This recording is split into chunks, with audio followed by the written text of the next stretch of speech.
मेरे महबूब तेरा। এনিম্যাল চলচ্চিত্রে ঘনিষ্ঠ দৃশ্যে অভিনয় করে আলোচনায় আসেন বলিউড অভিনেত্রী তৃপ্তি ডিমরি। বলিউডে আগে থেকে অভিনয়ে পা রাখলেও এই সিনেমা তাকে ব্যাপক পরিচিতি এনে দেয়।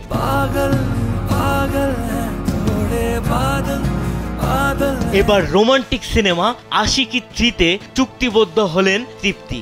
বেশ কিছুদিন ধরে খোঁজাখুঁজির পর চূড়ান্ত হলো আশিকি ফ্রাঞ্চাইজির তৃতীয় সিনেমার প্রধান নারী চরিত্র। সিনেমাটি তৃপ্তির ক্যারিয়ারের একটি বড় মাইলফলক হিসেবে বিবেচিত হতে যাচ্ছে। এই সিনেমায় তার বিপরীতে থাকছে কার্তিক আরিয়ান। এটি পরিচালনা করবেন অনুরাগ বসু। ধীরে ধীরে সে মেরি জিন্দেগি মে আনা। বাংলাদেশের একমাত্র multinational tiles brand RAK ceramics. Aashiqui চলচ্চিত্রটি প্রথম মুক্তি পায় 1990 সালে এবং এতে অভিনয় করেছিলেন দুই নতুন মুখ, রাহুল রায় ও আনু আগরওয়াল।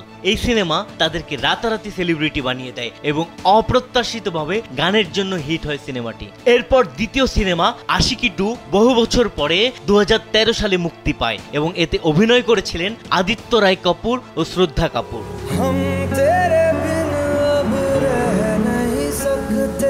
মোহিত সুরি পরিচালিত এই সিনেমাটিও দারুণ সব গানের জন্য দর্শক জনপ্রিয়তা পায়। এদিকে সিনেমাটির শুটিং কবে শুরু হবে এবং সিনেমায় আরো কারা কারা অভিনয় করছেন এই বিষয়ে কোনো তথ্য প্রকাশ করেননি নির্মাতা।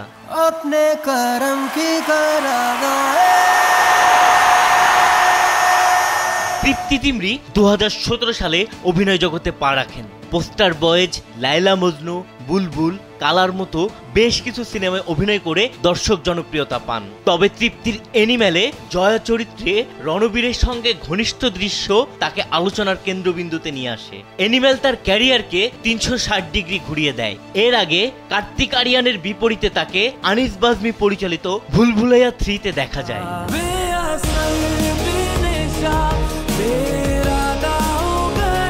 বিনোদন ডেস্ক, কালবেলা।